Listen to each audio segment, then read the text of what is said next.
Ladies and gentlemen, this is Nate Crespo, your host for today and forever, and welcome back to another episode of the Lawyers in the Making podcast, where it is my job to focus on the unique journeys to the law and law school of professionals in the legal field and law students.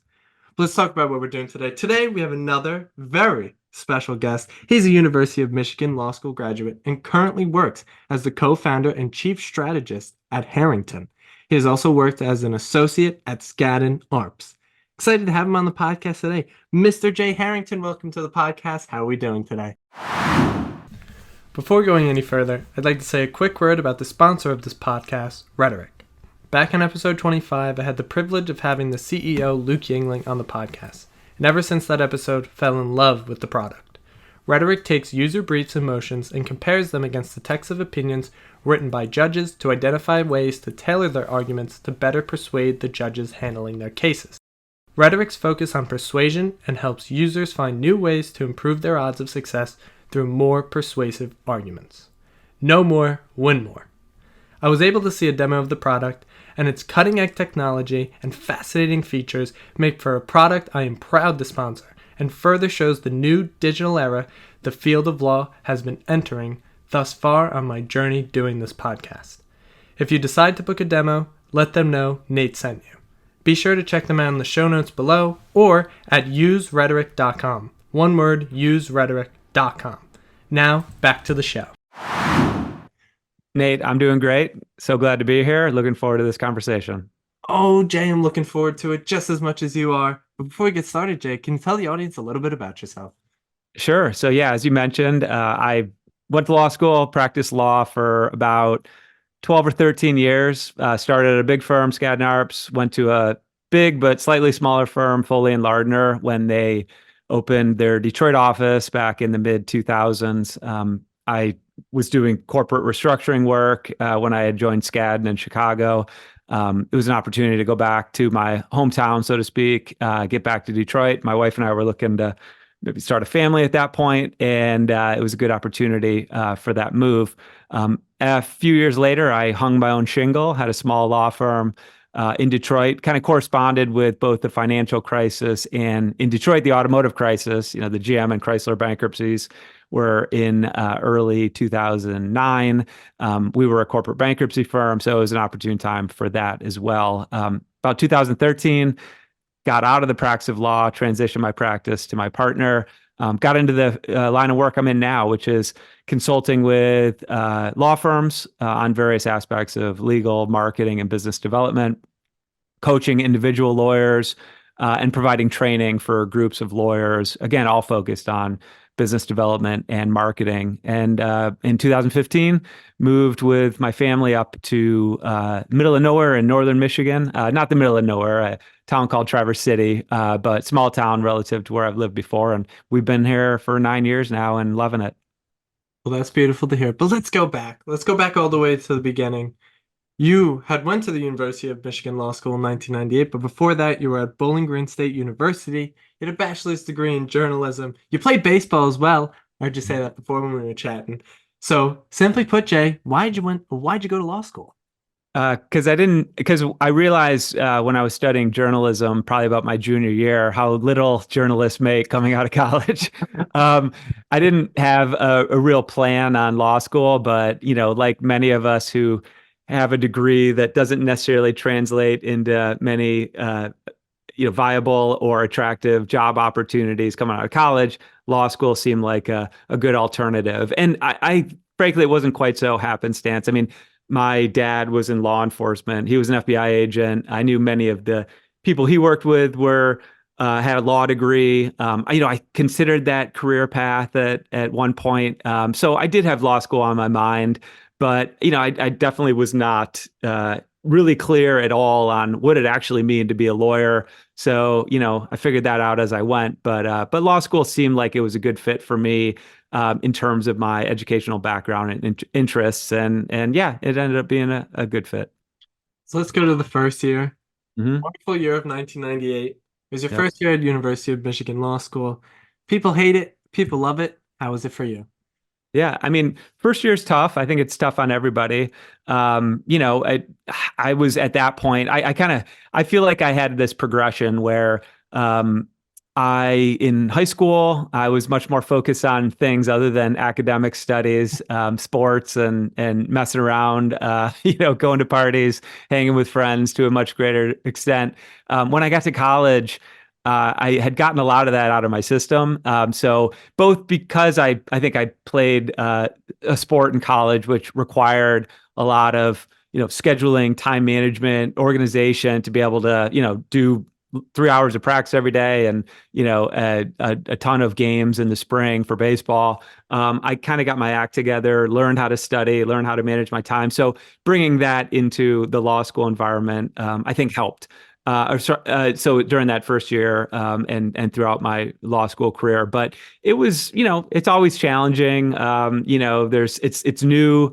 There's a lot of stress. There's a lot of pressure on just a couple of exams, maybe throughout a semester that determines your grade. But luckily, I did well enough to be in a position, when for the all important fall on-campus interviews during early second year, and everything worked out. But I was pretty organized. I kind of understood what mattered in terms of studying and preparing for tests, which is what law school unfortunately is all about. Is in many ways it's how do you score on a few tests throughout your first year of law school, and a lot of that determines your opportunities moving forward. But yeah, it was okay. I managed it fine. Yeah, I relate very much to being in high school and just kicking it back and chilling. I think Yep. throughout my whole high school career, I think I only studied for one test. So I never ever getting to college then, taking my first test, like getting that grade back. I'm like, oh, maybe I should study.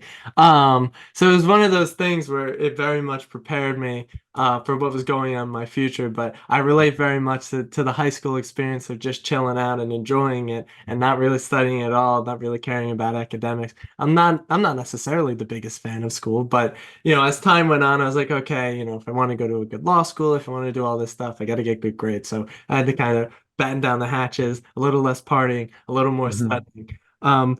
But as time went on throughout your law school, through your law school experience, and you sort of figuring out what you wanted to do with your career, how did you figure, well, what did you end up specifically doing with the legal career, and how did you figure out to come to that conclusion? Yeah. So again, it's an area where some things are totally outside of your control, and you just kind of have to figure it out as you go. I mean, the way I thought about my legal career, I'll be honest, when it came to figuring out what firms to interview with for the sort of summer associate position that you do between your second and third year of law school, which oftentimes leads to your job opportunity. I mean, I was geared mostly towards, okay, where do I want to live? So that kind of boiled down to I was thinking either Chicago. I'm interviewing some firms in Detroit, and then also Washington, D.C. That's kind of where we boiled things down. And then from there, it was mostly, I was sort of shopping for brand names. So I was looking for a firm that had a good reputation, that paid well. That certainly was an important consideration, considering the amount of law school debt that I was going to be after paying back after graduation. And so, as it worked out, I had an opportunity with a good firm in its Chicago office, and I decided upon that. Now, the bigger issue that I really hadn't thought through was, what practice area do I want to focus on? And I think that's, your summer associate experience is important for that, because yeah, you could take classes in various subject matters during law school, but as with most things in law school, it doesn't really give you a glimpse into what it's actually like to practice law in that area. Your summer associate experience doesn't necessarily either, but at least it gives you a little bit more sense of it. So in my case, I decided I wanted to be a mergers and acquisitions lawyer. So that was the plan. I, did a lot of work with that group during that summer associate experience. When you finish that summer, most firms ask you to provide a list of preferences for practice area, one, two, or three different practice areas. I listed M&A first. the feedback I got was that, every Skadden summer associate who indicated M&A as their first preference would be slotted into that practice group. Now, that wasn't what happened. When I finished law school, studied for, took the bar exam, I had a start date of September 17th, 2001, as my official start date with the firm. Then September 11th, 2001, and the terrorist attacks happened.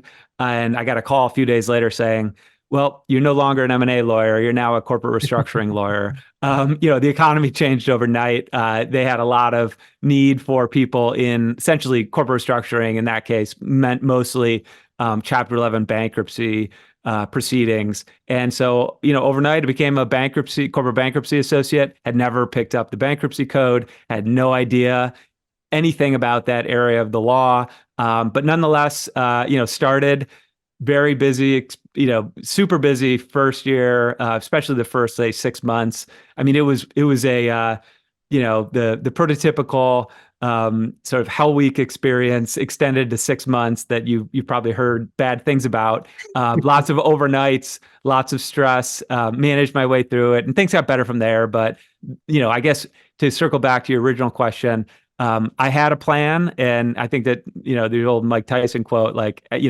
everyone has a plan until you get punched in the face. And that happened, and you've got to adjust from there. And that's kind of where I landed. And ultimately, it ended up being really great.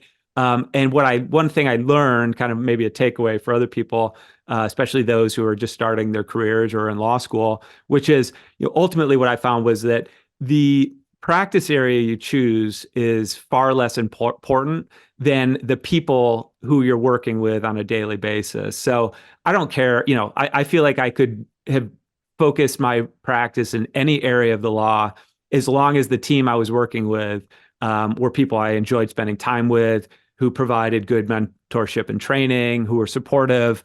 And that's absolutely what I found, at Skadden. I worked with a tremendous group of people, learned a ton, got all the responsibility and experience I could have hoped for.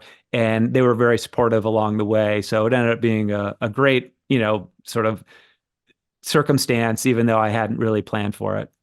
Yeah, just a couple weeks ago, I actually found out what Skadden was. I felt like that was such a disservice for myself, since I do have a legal podcast. I should probably know them, and I saw the offices they have there in like Beijing and Rio de Janeiro. I was like, oh my God, this is a big law firm. Yeah. But I think to your point, you're highlighting something I love to highlight on this podcast: the sort of negative and positive experiences you could have during your work, figuring out what you want to do, but more importantly, figuring out what you don't want to do.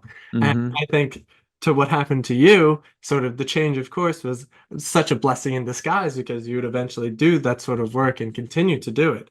And something you said before, being around the right sort of people, being around the culture that supports you and your preferences and the sort of way that you work. Can you speak a little bit about how important mentorship has been for you throughout your career?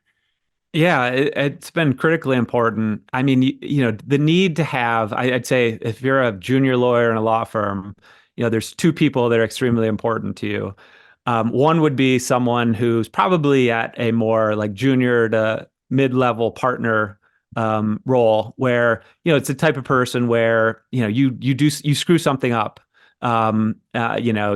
You miss a deadline, or you say the wrong thing to a client, or whatever it might be, where you can go knock on their door, sit down, have a discussion, and they're not going to be happy, but they're going to help you sort through it. Like that you need that kind of mentor who can kind of help you navigate some of the tricky situations that you're going to face. You're overwhelmed with work. You've gotten, several assignments from different partners. You can't possibly get it done, and you need help just navigating the internal politics of like, how do I go about, dealing with this situation where I took on work that I can't finish. You need that kind of mentor.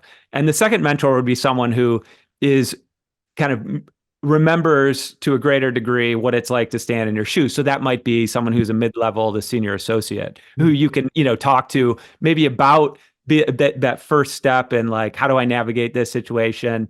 What what did you do when you were in this scenario? Like that's also a very important mentor for you. Usually firms will like assign you someone. Sometimes it's a very senior partner in the firm. You might go to lunch with them on a quarterly basis, and that's great. But, you're usually not getting into the sort of day-to-day struggles and challenges and how to I navigate this and what's a possible solution with that person. You've kind of got to find your own mentor network.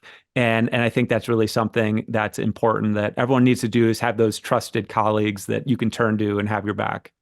So as a tag along question, because at one point in time, I used to combine these questions. I asked about mentorship and I would ask about networking.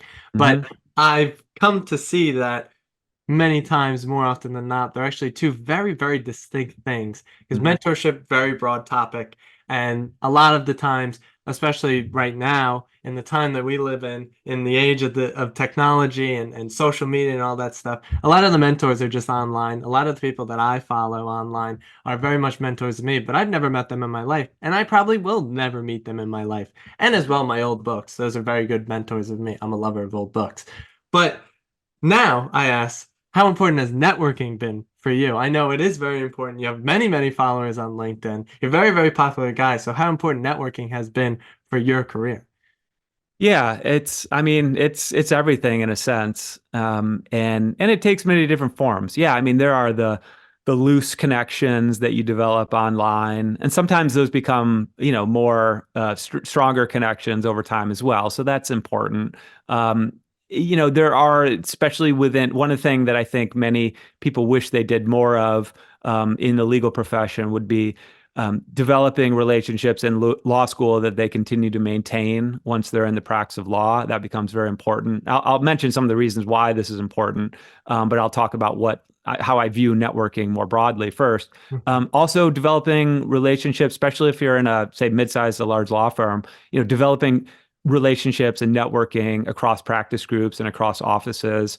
That's critically important. And just generally, yeah, getting yourself out there and meeting people. I mean, it's, there's an aspect of whether it be finding new job opportunities or as a lawyer, developing your own practice over time, where there's a serendipitous kind of effect here where you don't always know where opportunities are going to come from, but they always come from people and they come from relationships. And if you're not meeting people and forming relationships, then you're not going to position yourself to quote unquote get lucky.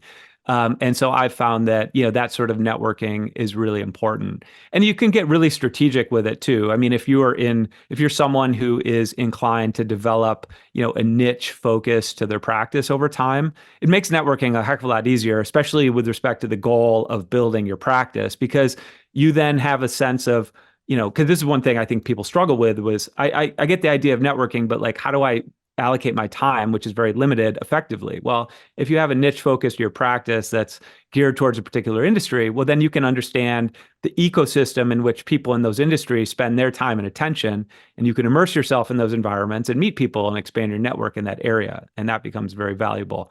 But especially as you're thinking about earlier stages of your career, those law school classmate contacts, those internal colleagues, and working on developing your network within those spaces. If you have an eye towards building your own book of business, building your own practice down the road, becomes very important. Because, for example, with my SCAD network, there are a number of former colleagues who went to other law firms, went in-house, stayed and advanced within the firm. All of those things happened, and those became important referral sources for me down the road, especially when I had my own firm.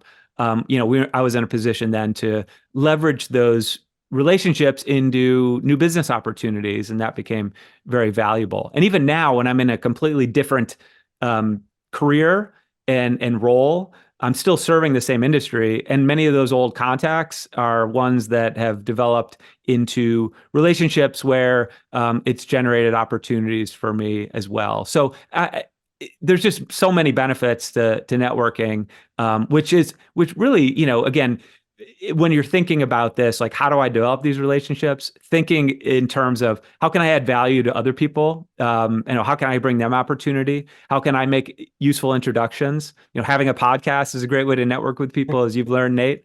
It's just, there's so many facets to it, but it's so valuable. Everyone should be focused on it. Oh, Jay, you're calling me out on my secrets right now. Yep. But I obviously I have to agree on all counts with that. I think most important, very importantly, when you said initially, the first thing that you said, putting yourself out there, putting Hmm. yourself out into the world, I think is so, so important. Sometimes it's scary. I understand. I get it. There's a lot of people out there, but I have over like 40 hours of me talking on the internet. And Hmm. sometimes I'm sitting down and I'm like, wow, that's a bit harrowing. Like Hmm. there's a lot of words out there of me talking. But I think I mean I don't really care though at the end of the day. And I think that's so important and such an important sentiment to put out there that sometimes you just gotta block out the noise. You just gotta go out there, you gotta meet people, you gotta be open, you gotta be genuine, you gotta be authentic. All those things are so, so important. And something you said before that tipped me off, something I love talking about. How would you define value? Just you personally, how would you define value? And how would you say people can give people value? Yeah, I mean, there's a bunch of different ways. I mean, first it's like a mindset. Everyone you meet, think, how can not don't think how can this person help me, but how can I help this person? If as you might expect, ultimately that reciprocal nature of when you help people, they'll help you back will happen, but you just can't orient yourself towards thinking self-interestedly in those interactions. But in a business setting, I mean, it depends on the context, right, and the person. But let's just discuss a specific scenario to provide context and then talk about that. So if we're talking about, networking for purposes of a business relationship, as a lawyer, for example, adding value means first and foremost, like getting to know and understand who this person is and what their goals and objectives are, right? What is this person trying to, are they looking for a job? Are they looking for information? Are they looking for introductions to other people who might be helpful to them to have in their network? And for many people, it's all of those things. So gaining an understanding of the person that you are networking with and trying to nurture a relationship with becomes very important. And once you're armed with that information, it becomes easier to add value, right? Because you can just then deliver the forms of value that they've expressed a preference for. But for most people, it's like, okay, tell me something I don't know, right? So how do you deliver information to them that's valuable? Many lawyers do this through the creation of thought leadership content, and that's a great way to add value. I love introducing people within my network to one another. I think that's a great form of value. We're all looking to expand our networks with high quality relationships. To the extent that you can introduce two people in your network who don't currently know one another, but would benefit from knowing each other, that's a form of value, in my opinion. I mean, invitations to various events or things that they might enjoy doing is another form of value. But there's many different ways to go about it. But I think that as a starting point, if you're thinking about like relationships for business development opportunities, for example, those are some good starting points. Yeah, I once again have to agree on all counts. My God, Jay, you're speaking my language right now, I have to say. Because you said something interesting, when you give, you get back in some way. Mhm. I'm a very spiritual guy, I have to say. It's my philosophy major. I can't not be. I read a lot of Plato, so it's just natural. But I always believe what you put out into the universe, you get back in some way, shape, or form. You do good things, you get good things back. And I think it's such a wonderful thing. And something that you said, you're talking about mindset. I want to talk about mindset. What sort of tips would you have people to get them into this mindset? What sort of mindset should people have in order to build relationships successfully and especially effectively? Yeah. I think first and foremost, and the most important mindset would just be an abundance mindset, right? I think that many people maybe have a scarcity mindset around what value can I add to this person, or oh, this person already has a lawyer, what could I possibly do to displace that person, or why would they care about me? And opportunity is everywhere, right? And you never know where it's going to come from.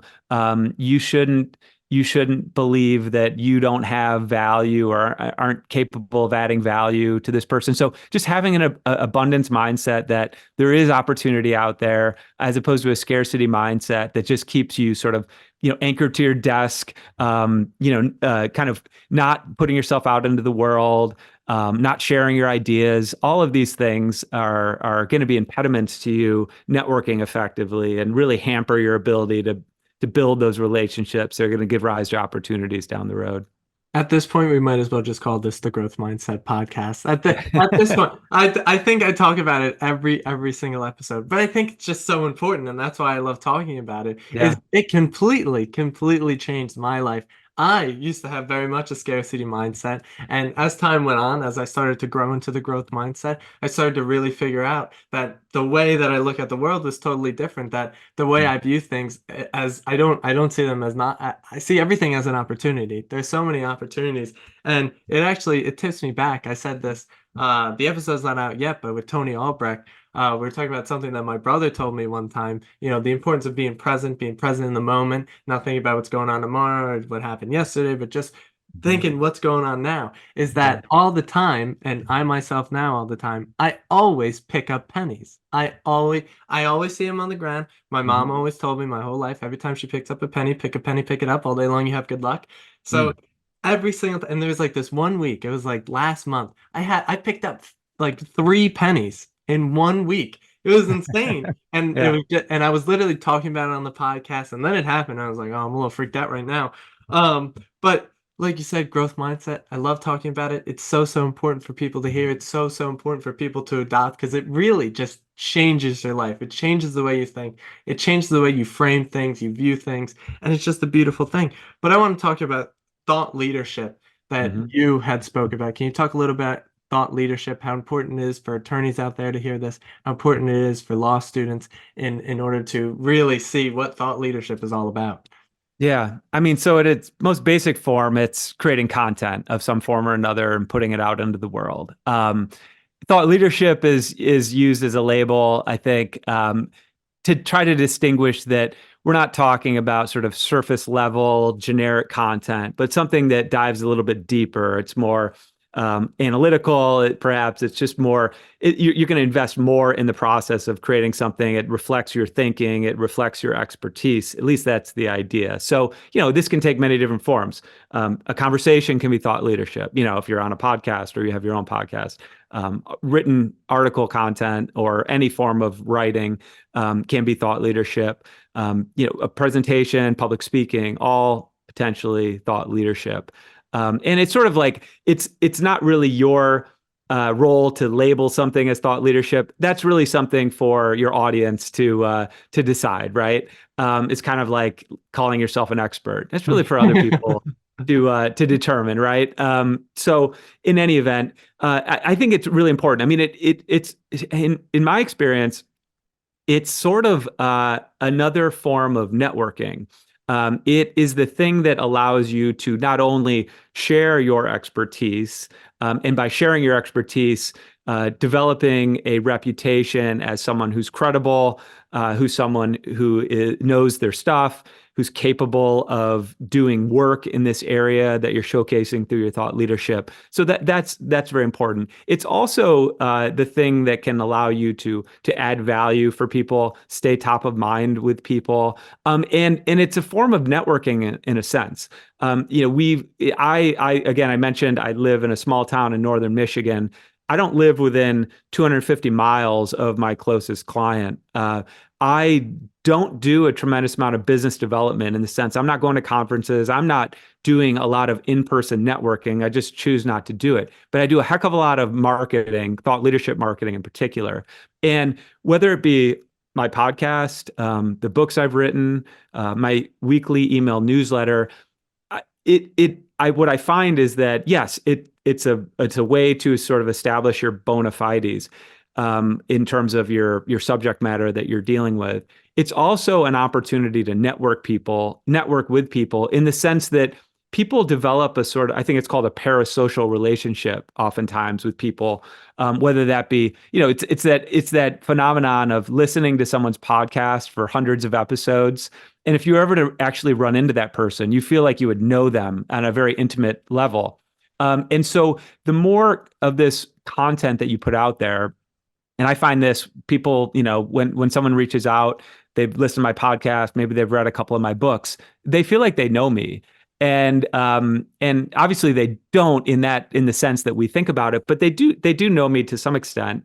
And what it allows someone to do from the person who's creating that content and who is looking to develop new business, for example, is that it already allows people to make an initial determination that you are capable of doing the work that they need. You're an expert, you know what you're talking about. So that relationship, that conversation that you have is not about, are you capable? It's simply, is there a fit in terms of, does it seem like we would work well together? And is the price, within my budget? And that's a lot easier of a conversation than trying to pitch yourself as a capable expert. So there's many different reasons to create thought leadership content, as I've just discussed. But I think, both from it's going to help you stay top of mind with people, allow you to establish your credibility, and then also allow you to at least some extent develop a bit of a relationship with someone, even though you've never actually spoken in person. All of those things are important. Yeah, I think to your point, it's very true that it accelerates the process of sort of meeting people and talking to them, because they're already aware of what's sort of going on in your mind already, the sort of person that you are, and the fact that when they come to you, they already have that idea in their mind of what exactly you're doing and what exactly you're selling to them. So it's really just finding that fit, very much the devil's in the details sort of thing. And it's funny enough, I never thought of myself as a thought leader, and I might be qualifying for it, but I'm not going to put that on myself. I am definitely not a thought leader. Please don't put that on me, people out there. I don't, that's not very not wise. I'm only 20 years old. I don't have much experience in this world. But let's talk about your books. You wrote 3 books: The Productivity Pivot, The Essential Associate, and One of a Kind. Can you talk about them? What are some important takeaways that you want people to take away from those books that you wrote? Yeah. So I'll start kind of in chronological order, starting with the first book I wrote, which is One of a Kind. So, I mean, if I was to put a label on that book, it would very much be talking about how do you differentiate yourself as a lawyer hoping to build a practice. So it's really focused on, in many respects, developing a niche, a point of differentiation. How do you position yourself in a way that gives you a competitive advantage relative to the, many other lawyers out there who might be competing for the same work. So that was my first foray into book writing. And I mean, hopefully the book has stood the test of time, but like anything, you go back and look at something you did, in that case, 8 years ago now. And I of course you would change things, but that's true of every piece of content that you might create. So the second book, The Essential Associate, that was published in 2018. Coincidentally, that book has actually, it outsells what it did at the launch now. Like I think 2023 was the highest selling year for that book, which to me was something I was proud of, because it means that I think that book truly has stood the test of time. And so that's always a good signal. But that book was written for a very specific audience, which would be someone who is in their first or second year practicing law.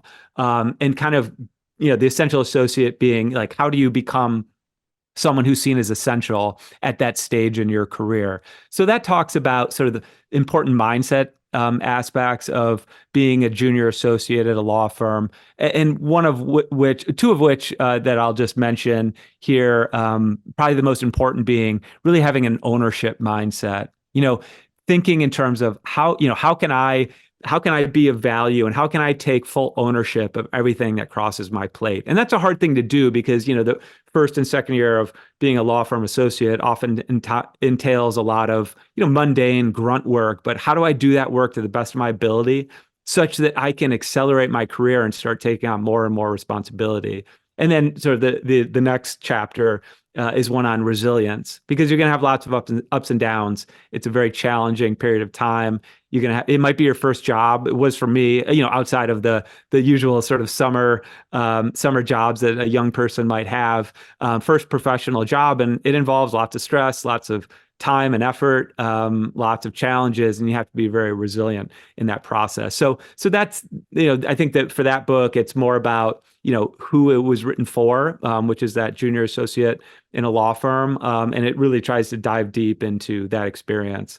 And then, my third book, The Productivity Pivot, that book was written for another very specific type of lawyer who is dealing with a specific challenge, which was, when I'm coaching lawyers one-on-one related to business development, those engagements oftentimes start with kind of a rewarding process of thinking big about the future. What's your vision for your practice moving forward? Developing a strategy to move a person from point A, where they're at now, to point B, where they want to go in the future, especially as it relates to building the book of business. But then there was oftentimes this challenge, which was, okay, we've got the vision, we've got the strategy, now go take action. And, the response was oftentimes, well, I just don't have time. I don't know how I can possibly fit this into my schedule. I've got to focus on billable work for clients. And so that book was written based on an anecdote from Charlie Munger, Warren Buffett's business partner in Berkshire Hathaway, who recently passed away, if you're familiar with Charlie Munger. He was also a practicing lawyer. And early in his career as an associate in a law firm out in California, he ran into the same problem that every lawyer has, which is I'm spending all of my time, as he put it, focused on other people's priorities, meaning billing hours for clients. And he wanted to, make sure he was trying to carve out time for himself. So he had a mindset shift, which was, I need to start seeing myself as my own most important client and selling myself at least a bit of my time every day. So, sort of that see yourself as your own most important client and sell yourself a bit of your time every day is what I write about in that book, which is, whether it's 30 minutes up to 60 minutes, perhaps, that's manageable for some lawyers, you have to carve out time and block time for this other important aspect of being a partner level attorney within a law firm, which is building your practice and doing client development and, doing other aspects of professional development. If you don't, again, you're going to just work on other people's priorities. So that book is very much about sort of the organizational systems, time management approach to fitting this important priority into your schedule that allows you to do work other than just the work you're doing for clients. Yeah, I first did not know Charlie Munger was a lawyer. Literally had no idea. One of my favorite people ever. I've watched pretty much all of his videos that I could possibly watch. I've never read for Charlie's Almanac, and I probably should now, since he was a lawyer, because it seems very relevant. But something about your book reminded me of another book, The Startup of Yourself by Reid Hoffman. I've never read it, but I did read the Wikipedia page, so I kind of cheated there. But I, just like yourself, talking about old content, even though it's funny because I say, oh, it was such a long time ago, my first podcast. I was actually listening to it last week, and it was like a crazy lesson. I was like, oh my God, like I was so bad. Take it down. That's what I was thinking. I was like, oh my goodness, I can't believe this is still up here and available for people to hear. But I enjoyed listening just to see how far I've come and to see how better I've gotten at this. But for everyone out there wondering, all of Jay's book will be in the description in the show notes below, so don't worry, it will all be there. All the fancy links will be down there for you to purchase his books, of course, because they're wonderful books. But I want to talk about Harrington. I want to talk about what you do now. So what do you do at Harrington? How do you provide people value? Yeah. And Nate, let me just take one quick tangent, because since you're a big Charlie Munger fan too, yes, he was a practicing lawyer. He went to University of Michigan undergrad. So go blue there. He didn't actually graduate from University of Michigan though. He joined the military. But then when he got back, he applied to go to Harvard Law School. And even though he didn't have his degree from University of Michigan, because of a family connection, he was able to squeak into Harvard Law School. And he was actually not just a practicing lawyer, but a very prominent one. I'm not sure if you've heard of the firm Munger Tolles, but it's a well-known firm out in California, and he co-founded that firm, and that was his. And then he ultimately led him to Berkshire Hathaway. So very interesting. You can learn a lot about him. I recommend reading The Snowball, which is Warren Buffett's authorized biography, which talks a lot about Charlie, obviously. In any event. The other tangent was I actually have a fourth book coming out shortly. So that one, if people are interested in any of my books, my new one should be coming out, in the late spring of 2024, depending on when this publishes. Harrington. So yes, this is my agency, which started back in the day as more of a traditional marketing agency serving the legal industry, doing a lot of creative work. My wife is a graphic designer, was our creative director. She still is involved in the business, but she's kind of going off and doing some other endeavors of her own. Over time, that morphed into more of a pure consultancy. We're doing sort of strategic consulting for law firms on aspects of their marketing and business development efforts, working with individual firms in that capacity. And then in my case, I do a lot of one-on-one coaching with clients. That's really rewarding. In some cases, I have a certain number of individual clients who work at law firms who approach me individually. I also get hired by law firms to coach things like their incoming partner or shareholder classes, kind of get them kicked off on the right start from a business development standpoint, and then do training programs where, it might be an individual one-off training on some marketing or business development related topic. It might be, a 3-session sort of training program, or it might be a year-long process where it's more of a sequential kind of monthly or quarterly training program that involves some aspects of coaching as well. So that's what we're doing. I mean, what we're really at its core, what we're trying to do is help lawyers develop rewarding and profitable legal practices for themselves, and firms really help optimize their work in those areas as well to support those lawyers. And on top of all of this, all the books, you have your company, you also have a newsletter, the Legal Growth newsletter. What do you talk about there? Yeah, so same thing, really. I mean, it's just a weekly tip. Hopefully, I try to make it very actionable, short, although I don't always accomplish that objective. And it's geared towards individual lawyers, and it's just trying to give them some advice. It might be on, optimizing their approach to LinkedIn. It might be how to have better business development conversations. It might be something related to prospecting and networking. So kind of runs the gamut, but it's all focused on some aspect of marketing and business development. And it's just a short weekly tip that allows them hopefully to integrate some new tool into their toolkit. So speaking of tools, speaking of technology, a new question on this podcast that I've been asking often, because throughout my whole journey doing this podcast and talking to various people from various different areas, there seems to be a new era of the law coming on. It seems like the old traditions are now being lost, and these new technologies, these new AI technologies, these new software products, these new digital products are all coming out. It's on the precipice of a new era. And I'd like to ask, what sort of technology do you use? What sort of products or software do you use? And would you suggest to lawyers out there, sort of the tech stack question per se? Yeah. Interesting. I mean, I'm probably not. I'm a little bit more analog than tech focused. I just sort of old school. I still use my Cal Newport time block planner. Paper. When I met the fact that I mentioned Cal Newport, I don't know if you know Cal Newport or not, Nate. But yeah, so you probably get a sense of he's obviously a technologist, but he's kind of he's kind of old school about tools and systems. So for me, I do use some AI tools. I think generative AI is critically important.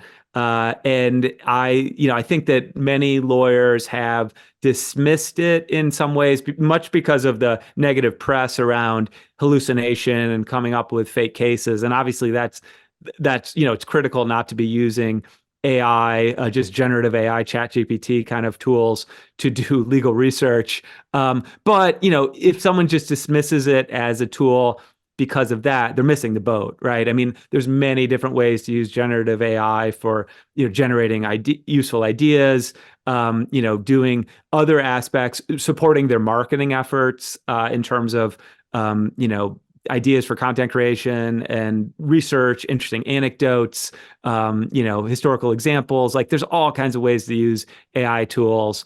And hopefully more lawyers are experimenting with a technology that some of might have dismissed as just not for them when sort of ChatGPT 3 came out. I was using ChatGPT primarily, but I'm finding myself using Claude, Anthropic, Claude's new version. It's the Opus 3.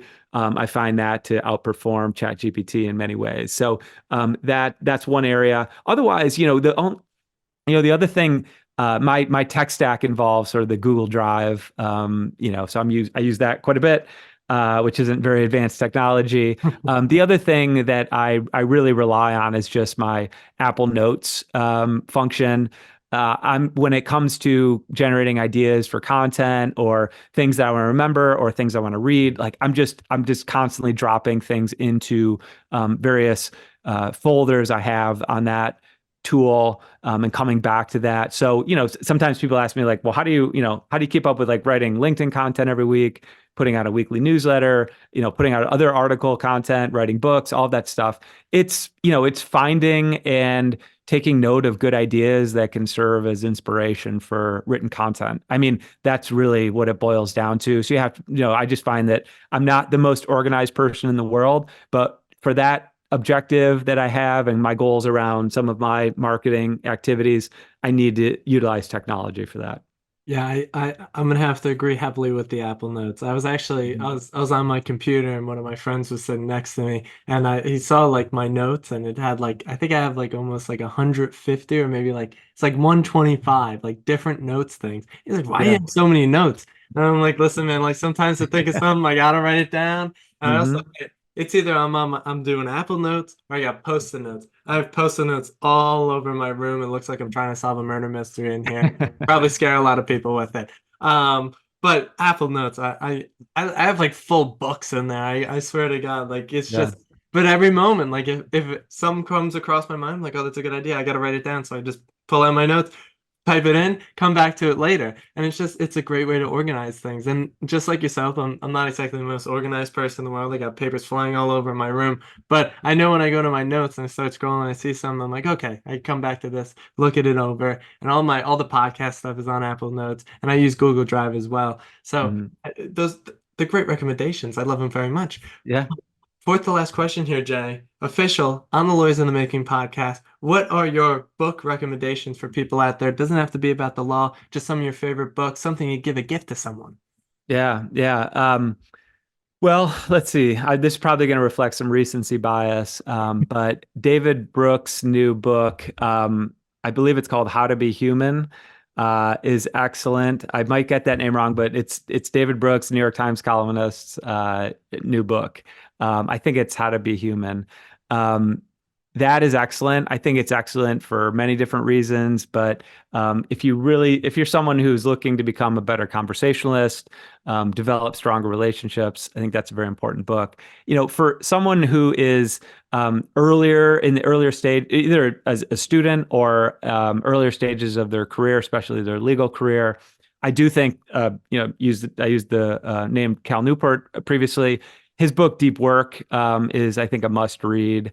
I think that everyone should read that in the sense that if so much of today's world is fast paced, bouncing from thing to thing, getting interrupted, dealing with distractions, and the critical quality and differentiating factor, I think, in many people's ability to produce meaningful work that actually moves the needle is their ability to focus on something for a long period of time. And I think that book helps to enable that. Another book I'll recommend that I tend to reread every year. It's actually a relatively new book, so I've only reread it twice. But Oliver Berkman's 4,000 Weeks.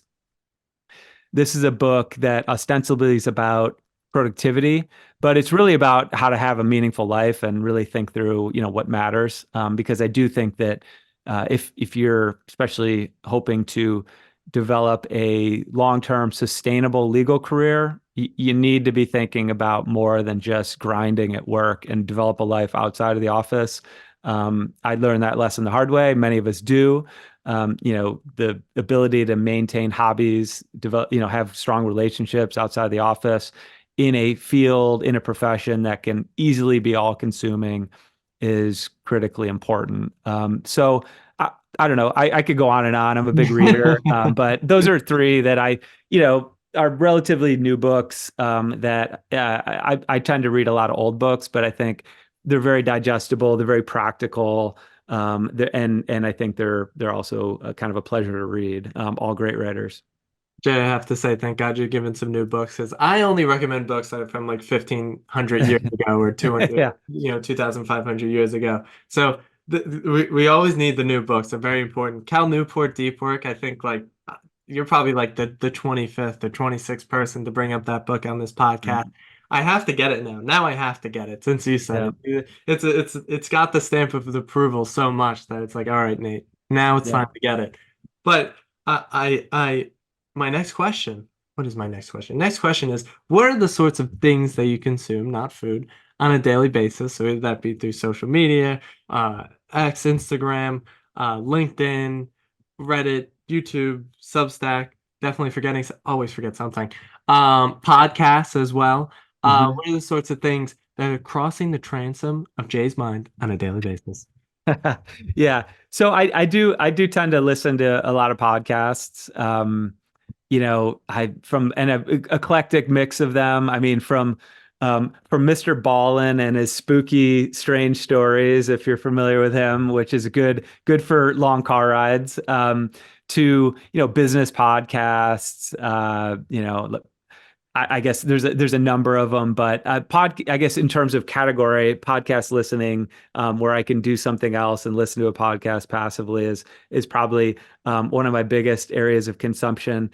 I don't, I do produce a fair amount of social media content. I try not to spend a lot of time consuming social media content. Nothing wrong with it, and might sound sort of like a paradox or hypocritical for me to be producing on something that I don't really like consuming. But I think you mentioned, Nate, like the importance of reading old books, and I think it's David Perel. Whose podcast, which is How I Write, I do enjoy. It's all focused on writing, especially for writing online. He has this. I've heard him talk about like we need we if all we're doing is reading on the internet, we tend to be reading things that were produced within the last 24 hours. And if that's all we're doing, like we're missing out on all of the wisdom that's out there that's actually stood the test of time.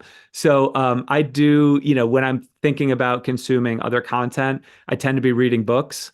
And I read some fiction, I read a lot of nonfiction. I love history books, I love biographies. So to the extent I have time to consume more content, it tends to be in book form. And I try to stay away from like the 24-hour hype cycle of social media and breaking news type content, even though, it's important to stay informed, but like you can do that within, a couple minutes and scan the headlines and know enough to be conversant. So books and podcasts are probably my two biggest forms of content consumption. Of course, I mean, I gotta agree on the old book point. I know one of my favorite books ever. It's by Seneca, Letters to Lucilius, Mhm. and the first letter literally says like he's like, "Listen, man, you know all those new books? Get rid of them, screw them. There's so many of these other books. You need to read reading these old books." That's literally what it says. It's like the crazy. Right. Every time I read it, like it freaks me Hmm. out because I'm like, this guy lived so long ago, and he's telling me something that people tell me all the time right now. So I think the old books, the old wisdom is so important because there's so Hmm. many problems in this world. There's so many problems that people face personally as an individual that people have been trying to figure out for thousands, hundreds of thousands of years. So, when I have some problem, I just go back to the old books. I'm like, oh, well, what did they say? What did Dostoevsky say? What did Nietzsche say? What did they Yep. say about this? What did Seneca say? So I think that's such a wonderful thing. I'm such a lover of old books. I can't help it. But Yeah. second to last question here, Jay. You're doing Harrington, but and you got all your books, but What does an ideal Friday night and Sunday morning look for Jay? Oh, Friday night and Sunday morning. Interesting. So Friday night these days, it generally involves just a night hanging out with my family at home. It used to be Friday night was a big go out night, but for one, I'm 48 years old now, and I find I'm exhausted on Friday night.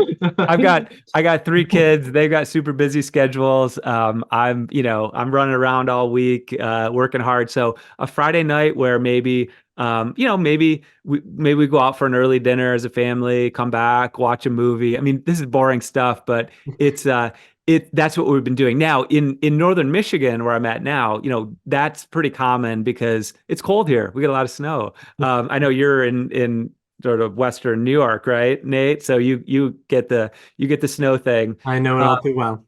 yeah, so we're a lot of times, but now as the weather's getting better, I mean, what we like to do, I mean, I guess if I was to describe an ideal Friday night come summertime, it's going out to one of the beautiful Lake Michigan beaches nearby to us that are very sparsely populated. They allow people to make campfires on the beach, watch the sunset. Kids swimming in the water, maybe being out on my paddleboard, having a couple beers and some food. Like you can't beat that. So that would be maybe an ideal Friday night in the summer.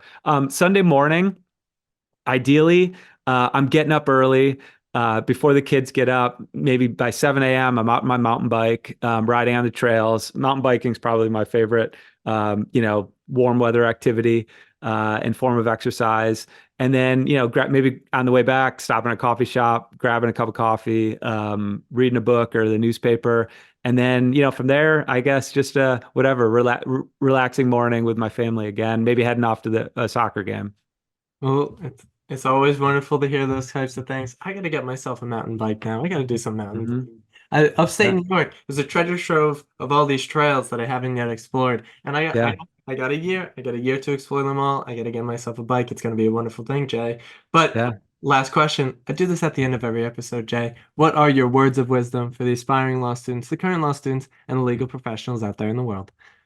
Yeah, I mean, I would say I'll gear it towards the first two categories, really. Someone who's maybe getting ready to start their career or just starting it, and which I would say is kind of the point I made earlier. Think long term, think about your ability to sustain throughout a career. Really, it's like anything. I mean, I'm a big you see this concept of compounding in every area of life, where the longer you stick with something and invest in it, the bigger the gains become. So you see sometimes people starting their career, and granted, you don't have complete control over these things, but your ability as much as possible to not burn out early in your career will be the fact the difference between you having a long rewarding career and you burning out and maybe having to shift to something else that's not necessarily as rewarding